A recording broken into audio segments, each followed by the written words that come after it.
Hello everyone, and welcome to the Dice Commando YouTube channel. I'm Andrew, with you here as always.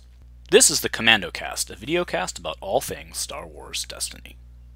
This video and others like this one are possible thanks to viewers like you. Please show your support with a like and subscribe, and be sure to hit the bell notification icon so you don't miss any new videos. If you want to get involved with the channel, consider becoming a channel member. There are many benefits to channel membership, including access to our Discord, exclusive deck tech and strategy videos, and the opportunity to help create channel content. I want to sincerely thank all our channel members, as I truly couldn't do this without your support. You guys rock. Go Commando. Hey Destiny folks, welcome. My goodness, we are less than 24 hours away from the release of ARH3 High Stakes, which is, oh my god, I'm so excited for this set. I cannot, I don't even know what to say. Let's just go into it. So the point of today, we're gonna review all the week 4 spoilers, the final week spoilers as they came in, but we got a bomb dropped on us because Lanza-Stravaganza happened just a little bit ago before I shot this. It's funny, I was out having a drink with Nathaniel and Mr. Mike, and our phones were just going off. Lanza is one of my favorite people in all of Destiny because he makes just everything so much fun. And man, what a way to cap off. I hope. I mean, maybe there's spoilers that are come after I do this, but either way, I'm going to stop ranting. Let's get right into this. We're going to go through all of the week 4, the final week spoilers up to date. Fun fact, I haven't even read a couple of these yet, so let's just go through these.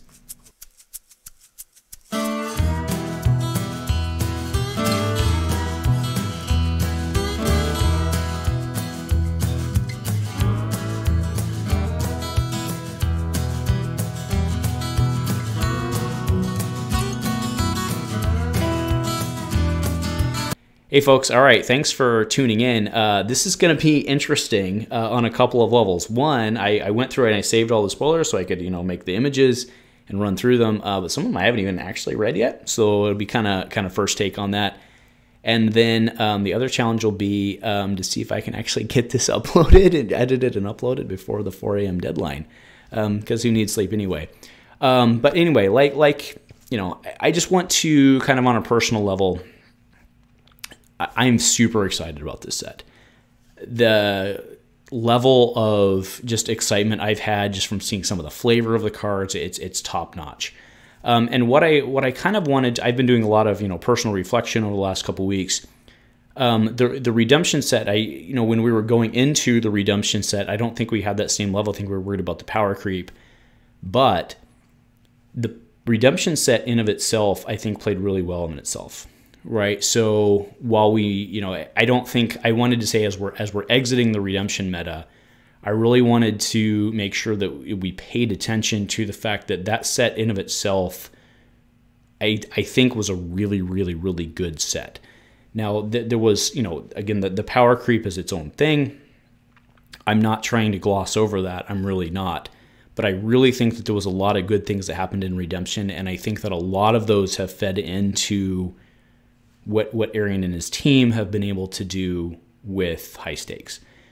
So I wanted to make sure that, I think, in retrospect, and, people can observe and make their own conclusions, but I think with the difference in excitement between, going into redemption and going into this set, when you're looking at power level, they're roughly the same.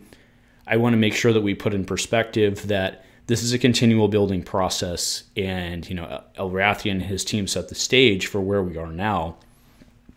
And I think that the thematicness and a lot of the excitement that I have for this upcoming set is in due a lot of part to what we've been playing with for redemption. So anyway, with that said, let's get to the fun part, right? Shall we? So a lot of spoilers this week. I'm almost certain to screw up where these came from. So apologies in advance. But again, we're trying to get this out last day. Like I said, 24 hours. So this one was spoiled by Gandork on an Artificery live stream for their tournament. So this is Dark Contrition. So this is a villain blue event, 0 drop. Spot 2 blue characters to resolve one of your dice showing melee with a value of 2 or less as if it were showing discard. That's pretty strong, but it's pretty limited. So, I mean, I think the obvious conclusion to draw here, which has been drawn already, like I'm not like, making an omelet with this one, like, to CQA, close quarters assault, I think this one is fine.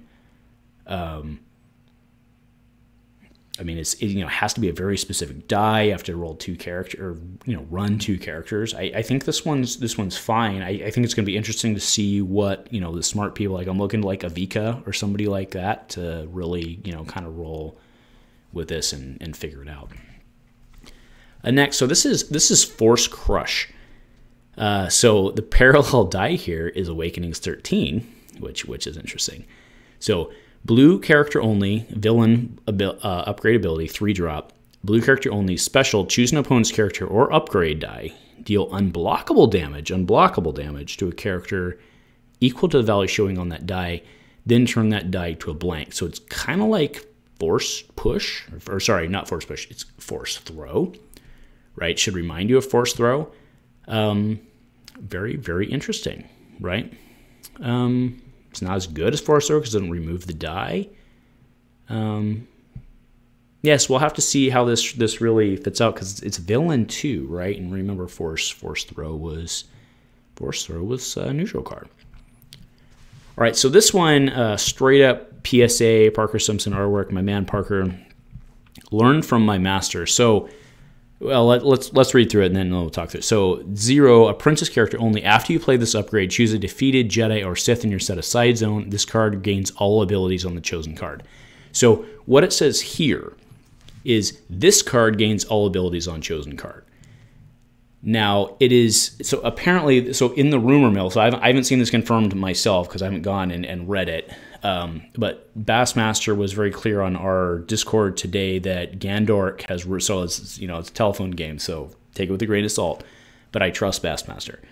So what he has said is that Gandork said that this will be changed so that it's attached character, right? And why that's relevant is from a ruling standpoint, and I pointed, as soon as this was spoiled, I pointed it out, that what they were basically saying was, well, anything, so, and after, for example, and after activation, as the way that this card that I'm showing it right now is written, and after activation character or ability on a character wouldn't work. It wouldn't transfer because it says after this character, and what this card says is this card, right? So this card isn't being activated, the character is, so you wouldn't get an after. So basically, effectively, I'm probably doing a poor job of explaining this, but this card says this card gains all abilities on the chosen card, meaning the chosen card being the dead character, right? So anything that applied to the character activating or an inherent die ability such as the special wouldn't be relevant to this card, meaning this upgrade, because this upgrade doesn't have a die, so it doesn't have a special, right? So because specials are inherent to the die, right, which would be picking up, so it wouldn't work. Now, why it's important that it is supposedly going to be changed to reflect attached character is that means that if an attached character such as, I don't know, Savage, right? Let's say Savage with his 2 specials can pick up the specials of either Vader or RDM Maul or something like that. He would then be able to actually, via his die on his special, he would be able to choose whether to use his own or whether to use the dead guys, right? So I hope I did an okay job kind of explaining through that, right? It's a big deal whether it means this card being the upgrade or whether it means attached character. Because if it's attached character, they get the after activation abilities, they get the power actions would apply either way because the power action would apply to this card, but they get the after action abilities, and then their die, if it has a special, can also proc the special on the dead character, right? So we'll have to see what they end up doing with that. It's highly likely that they're going to end up rewording this so that it's attached character gains all abilities on the chosen card, which means that basically your apprentice becomes the master, right? I mean, and that's probably the way they were testing the card, so that's fine. Now, into the debate, we had a fair debate about it on the Dice Commando Discord today on whether it was good or not. I think that it being a 0-drop up, my first reaction was that it being a 0-drop upgrade is like, that's insane. But you're using up an upgrade slot. And I can see how this would have tested, right? I mean, the one that I'm scared about the most, at least just with the card pool that we know of, is that, like, look at RDM Maul, right? RDM Maul has a special that costs you 1 that gets to do what it does. If you can get Savage flipped with his 2 specials on his die, he would get to proc that special, not paying the cost, and he'd have a greater chance of rolling it. So that was where my head went originally. I'm like, oh my god, like, this is pretty freaking amazeballs. And it very well may be. But there have been plenty of arguments made, both by Bassmaster, Sarah Evans, and David DTD, to the contrary, and they had completely fair arguments on why it may not be as effective. So I think this is one of those things where, again, I think we have to trust in the testers and really see, kind of how this flushes out in practice, right? Right, next, so this one, I'll be honest, I completely missed this one until it hit I read the article, right? This one came out of an ARH article. It was an ARH article by Dark Angel AZ. God, that guy's doing a lot of work. A lot of respect over there to that guy. A lot of work behind the scenes that I feel you on the work that doesn't get recognized. Anyway, so this is Darksaber. I admit, like I said, I missed this one. This was in it was in the OP article, kind of as an Easter egg hidden in there. So this is Darksaber. This is a 2-drop. Using parallel die for 2x, 3x, 2 focus, discard, shield, and a resource as redeploy. However, this card cannot be discarded except due to uniqueness, which means you can't overwrite it. Okay. Before an opponent's effect defeats attached character, they may move this upgrade to one of their characters. So you're basically tossing the Darksaber back and forth, just like in the show. Okay, so flavor of this is 10 of 10. I think this card may be pretty good. Here's why, right? So obviously, them not being able to override it is a big deal because it means you can't just throw it on your guy, get the value out of it. I'm saying on paper, you can't override it. So it's like, okay, well, I can't override it, which means they can steal it and they kill your guy. But here's the thing, right? In my opinion, anyway. I think that a smart person is going to be able to play around that, right? And I think that the value that comes out of this is pretty massive. I could be wrong in practicality, but I think that most of the time you're going to be able to figure out how to not get it stolen, or at least be able to play kind of around that getting stolen. And this card's amazing. Like, in terms of a 2-drop, this is really, really, really, really high. Like, this is like Neiman Mastery type of high, except that it's not like restricted like that, right? And I'm just comparing it to a reasonable 2-drop. So I think this card is probably well above curve. But we'll have to see really how. Now, again, to be very, very clear here, guys, you cannot overwrite this to prevent. You can't overwrite it before your guy goes down with a vibro sword and prevent the steal. But I think a lot of times you can inadvertently prevent the steal. So I don't know. We'll have to see how this goes. This being a 2-drop is this is a crazy 2-drop, crazy 2-drop. All right, next is CAD. You know what? For the purpose of saving time here, I don't want to spend too much time on CAD. I think CAD is awesome. I think he's absolutely awesome. I am super excited to play this guy. I think that effectively CAD is basically just a vehicle for his die and his health. I don't see, at least currently, getting too much out of the quote-unquote Revis ability there. But I'm really excited. I'm telling you right now, I'm going to play the snot out of this guy. I'm super excited about this guy. All right, so this was also spoiled. So I should note, My Fire Videos is the one who spoiled CAD, as well as this one. Sorry, I haven't been doing a very good job of that.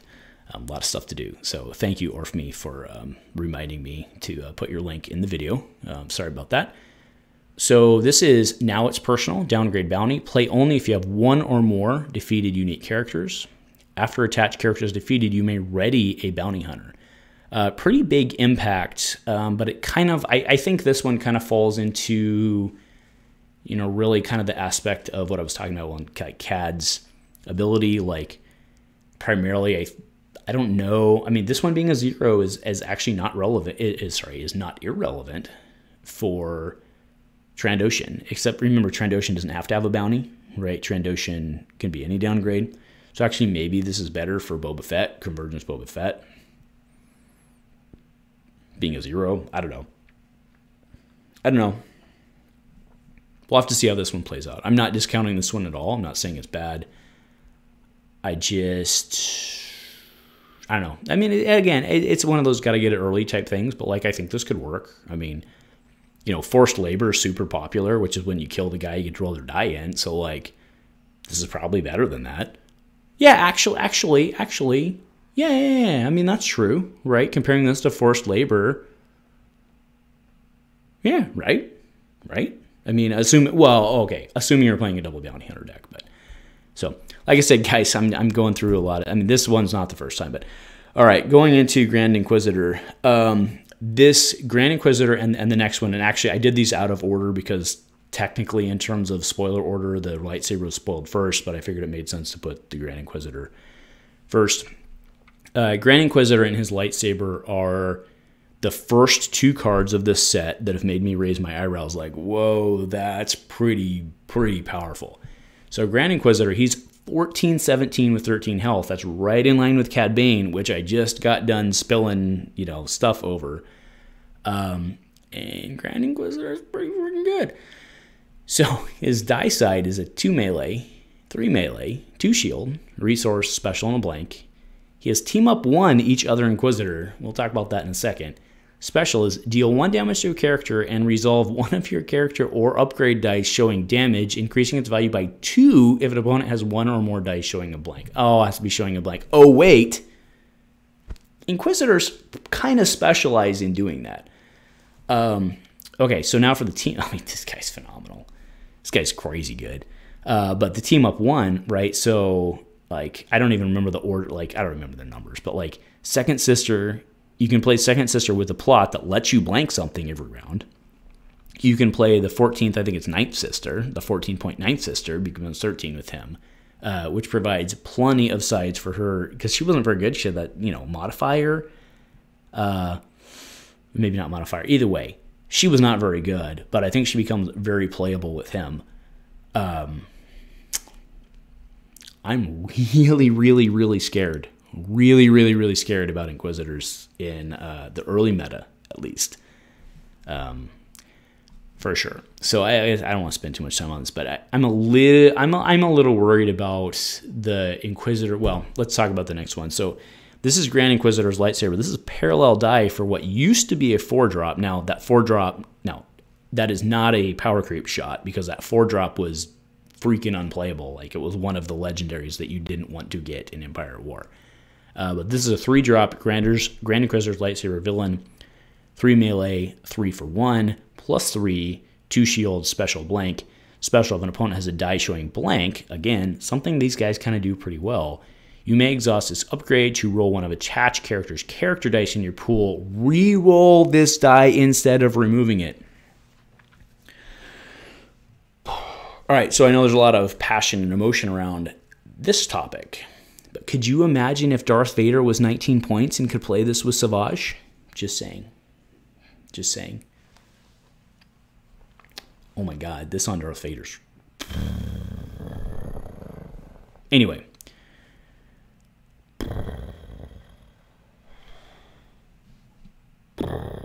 All right, moving on. This card, so I wanted to show the official version of this. So Rebel Pilot. Now let's go to the Parker Simpson artwork, because Parker Simpson spoiled this one.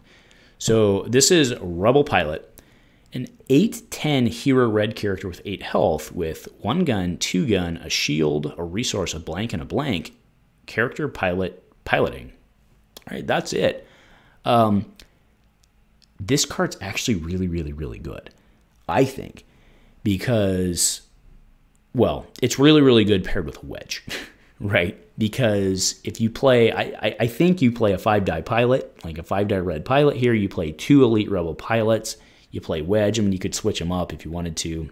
Well, actually, no, you can't. Right? 8-10, 8-10, and 9. Okay, yeah, you could. Unless there's a 1-point plot out there, which there very well may be. But, right, when these guys roll in, there's a pretty good chance that you're going to get a blank on rolling them in a lead. I mean, a pretty good chance you're going to get a blank, which means you get the shield from wedge. You're piloting all sorts of crazy vehicles. Now, you are limited to red, but you still have flank for wingmen. You have run to safety. You have field medics. You have red. Really cool archetype. I don't know if it's going to be good or not. We'll have to see how it flushes out. But it's a very clear archetype there, 5-die pilot wedge. And it kind of makes sense that because Wedge's subtype, or not his subtype, his subtitle was flight instructor. And I was like, oh, I don't really get that because he did a lot of other cool things. Now I get it, right? He's training the pilots how to get shields, basically, right? So awesome. Parker Simpson continues to love that guy. Love that guy. All right, so now we are going into, this starts the spoiled less than several hours before I shot this cast. So this is Fortress Vader. I did read this one, but after you play the support, spot a Sith to force each player to shuffle all cards in their hand back into their deck and draw cards up to their hand size. Action, exhaust the support to draw a card. Then, if an opponent has one or more dice showing a blank, gain 1 resource. There's a lot happening there. But the main thing is the card, or the perceived potential card advantage out of that. I don't know that that's necessarily worth the 2 resources to try and just get that alone. But the action exhausted to draw a card. I hear card advantage in this game doesn't suck. And then if you want one number dice showing a blank, Siths don't tend to have a problem with that either. They're not as good as the Inquisitors, but they can still run the same goddamn card, right? So gain a resource. I don't know. I don't know on this one. I think it does good things. I just don't know. I don't know if it gets the spot on that one. But again, a lot of stuff to see. All right, Alzamek Colonist. Sorry about Razor Crest popping in there. I clearly labeled stuff wrong. All right, so Alzamek Colonist. So this is a villain blue, 7.6 health. That seems really bad, but let's read, shall we? 1 gun, 2 indirect, disrupt, resource blank blank, character no subtypes. After you activate this character, set aside a random card from an opponent's discard pile to deal indirect to that player equal to that card's cost. This is set number 1, by the way. No, that's irrelevant. It is interesting. I'll admit I'm having a hard time with that. Like, because you have to, at least first round, you have to hope they play a card before you activate. But then I guess you're guaranteed that unless it's a 0, and then that sucks. I don't know. This one will be, it's kind of cool. It is kind of cool for like a support or it's kind of cool into a support meta where it really punishes people for having expensive stuff, which, we're in kind of a control. Well, we're not anymore, but prior to the Vader thing, we were in a controlling meta. The costs were high. I don't know. I kind of think we're going to be in an aggro meta, at least early. So I don't know how good this guy is, but we'll see. All right, Grief Karga. So again, we're in the Lanza-Stravaganza phase right here. Grief Karga Guild Expediter, 912 for 10 health. Seems to be the new curve right there. Character leader. Die's not particularly awesome. It's good. It's just not, by today's standards, not particularly awesome. It's 1 gun, 2 for 1. You hate those 2 for 1 pay sides. 1 focus, 1 resource, 2 resource for 1. All right, so he's got 2 resource sides. However, before you draw your starting hand, shuffle up to 2 different set-aside bounty downgrades into your deck. Okay, maybe, because I got to draw them. Oh, wait. After setup, you may add a set-aside bounty board to your play area without paying its cost. Whoa, dude. Bounty board was always something that I wanted to use in the past. It just never really calculated out with the math. This guy brings it to the table for free. This dude at 1 die is really freaking good, I think. I think. A lot of, I mean, I don't know this much was sort of that. This guy at 1 die looks really, really strong. Because remember, bounty board can pull dead or alive, and seems pretty good. All right, this card, namesake of the set, High Stakes. For 1, it's a yellow neutral plot. Each player starts the game with 1 additional resource. So, 2 things on this. 1, I love this card. 2, I don't think this card is very good. Why I love the card is the trade-off there, the design space there, top-notch. I don't think this card's good because if you're doing this, you're building your deck. Here's my thought anyway, right? Well, obviously that's why we're here. But why I think it's not good is what you're trying to do, by playing this, what you're trying to do is out of the gate, drop some sort of 3-drop. I mean, that's at the very basic level, it's what you're trying to do is get a 3 resource turn. And you are like, it is so much more important for me to get that 3 resource turn that I'm okay giving my opponent that extra resource. By the way, if your opponent brings this, I believe they stack. So you would actually start with 4 with the way this is worded. Because it's 1 additional, it's not 3. Right? So I believe they stack. Anyway, what you're basically gambling on here, with Lando on there, I mean, that's what you're doing. You're gambling on here that your 3-drop, your game plan is so much more essential than whatever your opponent can come up with.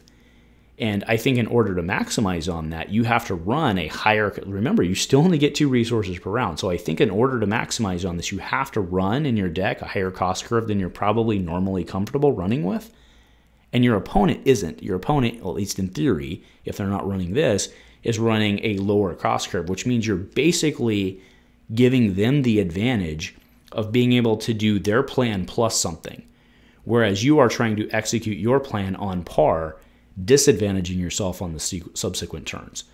So again, we'll have to see how this plays out, but I think inherently you are actually, even though you're giving yourself the advantage you want round 1, I think that over the course of the game, especially longer games, I think you're actually hamstringing yourself with what you have to do in your deck to make sure that you can take advantage of it. That's just my take on it. Right, this card's freaking awesome. Maybe it's good, maybe it's not, I don't know. I just love this card, right? Rally the Covert. Exhaust 1 of your characters, then roll 4 set of slime Mandalorian Super Commandos. You know who likes Mando Super Commandos? This guy, all right? Dice into your pool. You may resolve any number of those dice, remove the rest. Okay, now do keep in mind they don't have resources, which is what I think makes this really cool, because you can't just like make 4 money. They do have blanks, but they also have 3 damage size. But this is a 3-cost event, so for each die removed, you may remove another die showing the same value. So you could remove, I mean, in most cases, you're going to remove a blank. You don't have to, though. It doesn't say you have to resolve the die, right? You may resolve any of those dice. So, right, so you could, like, say you roll the shields, right? Because Mando's, I believe Mando's 1-gun, 2-gun, melee, shield, blank. Actually, I'm positive that's what it is. So what you could do is be like, all right, I rolled the shield. I don't really care. I'd rather remove a 1. Completely legit. You could even leave their 2 and remove a 2 if you wanted to. I think I'd rather hit for 2, but, you know, game situation. So the options available in this card. Now, the fact this is 3, not great. The fact they're not permanent die, that's a little concerning. I think in the end, probably this card doesn't see a ton of play, but I really like this card. So well done there. Okay, so this is I saw this, I thought it was awesome, and I haven't read this one. So I'm all right, pal. Right, this is right after Han comes out of Carbonite. It's a 0-cost hero yellow event. Activate 1 of your characters with Guardian. Oh God, no, we don't need more of that. Then move 2 damage from a character to a character you control. Okay, Chewy Lumpy. Yeah, I mean, I don't think there's much more to say there. All right, Outland TIE Fighter, support vehicle villain. Okay, dude, these things, by the way, I'm catching up in Mandalorian. These things are awesome. The fact they can launch themselves on the ground. Anyway, all right, 1-gun, 2-gun, 2 indirect, disrupt, shield, blank. Okay, no money sides, fair enough. You may include up to 4 copies of the support in your deck. Ambush. Templating wise, shouldn't ambush be first? No, because they're probably, no, I bet they're, I'll put the TIE Fighter up, and I bet they're matching the TIE Fighter, actually. Before you play the support, decrease its cost by 1 if you spot an outland TIE Fighter. Okay, so your first one's 2, and all the following ones are 1. Okay, so it's 2, 1, 1, 1, so you get, but you don't get to tutor them like the old TIE. Oh, that's where my head went first, was I was tutoring. So you're not tutoring them, you're just reducing the cost. Okay. This is actually, so the original TIE, I believe, was 1 plus 2 indirect. And this is actually base 2. Cool. Yeah, and 4 copy. Yeah, I can see that. Oh, no. All right, Mandalorian Covert. Claim, so Battlefield, claim, discard the top card on an opponent's deck, then choose a card in that player's discard pile and shuffle it into their deck. What? Claim, discard the top card of an opponent's deck, and choose a card in that player's discard pile and shuffle it into the... Okay, so it's not a mill Battlefield. There must be a card interaction that works with this or something. It's neutral, right? It is neutral. Neutral gray. Huh. All right, I don't get that one, but we haven't seen them say it, right? This card I love. I did cheat and read this one. This card is phenomenal. This card's freaking phenomenal. So Incinerator Trooper. So I'm going to talk about this one for a long time. Incinerator Trooper, 7 cost, 7 health, red villain, 2 indirect, 3 indirect, money, blank, blank. Character Trooper. After this character is defeated, deal 1 damage to each character you control. This guy's baller. And he has a huge drawback to your team. And the thing is, right, if you try to run him in some, like, cute veers wide, he actually deals more damage to you, right? The more characters you have, when he goes down, the more damage you take. The thematic, like, this is like a thematic, like, 9.5. Because I think in order to be a 10, he'd probably have to do damage to everybody. Because, like, you know, I saw that episode, and, like, Karen Dan, everybody dodged out of the way. But I think it's pretty damn close to like a 10 thematic. 7/7 puts him right in. I mean, he's crazy good for 7/7, but then when he goes down, you take damage. We'll have to see how this guy plays out. The thing I really like about this is the drawback actually becomes worse for him when you try to go wide, which is what you're probably going to try to do with a 7, right? Unless you're playing him with a big or something, but like, this is really cool. This is a really, really, really, really, really freaking cool card. Well done, Aaron. Nicely. Maybe you might, but either way, like, Aaron and team, this is freaking awesome. I love this card. All right. So I did read this one and I didn't get it. So let's read it again. So this is the MSC6 droid. It has an X cost. Sport droid villain. Cost X is equal to the number of mouse droids you control.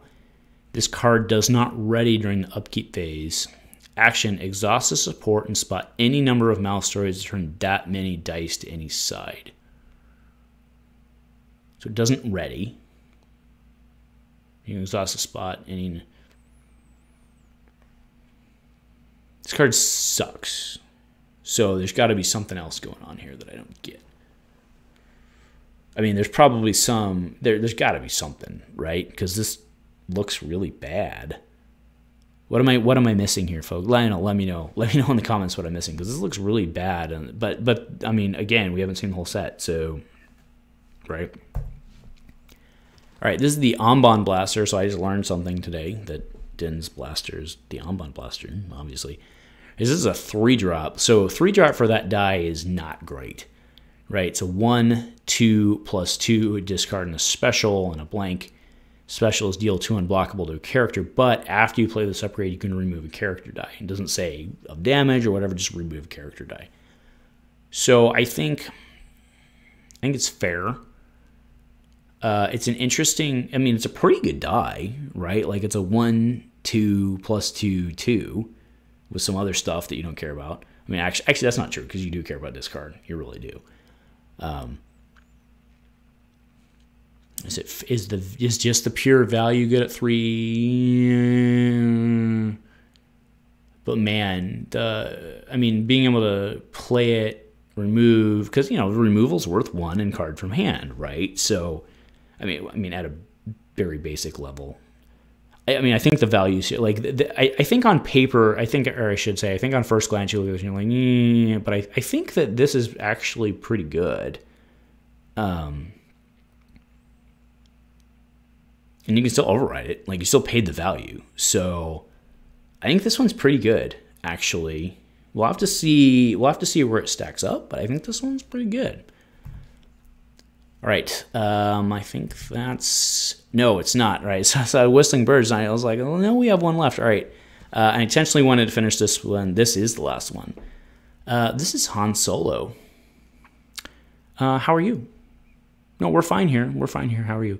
I think that's the only miss on this card. I love this card. The only miss on this card is that they didn't have room for flavor text. Somewhere on there said, how are you? We're fine here. How are you?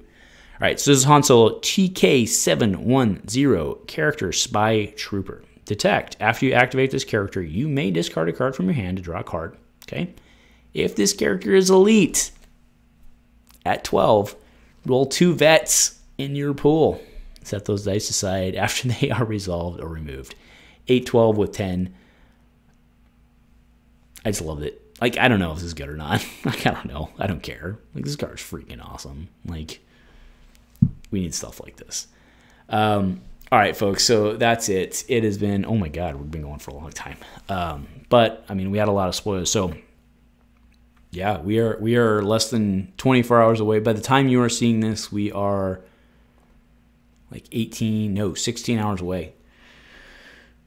Potentially, assuming they don't drop it early, which they might. And assuming that, like, Lanza just doesn't, like, get on and have another Lanza-Stravaganza and, you know, give away his child and a whole bunch of spoilers. So, again, what a great night.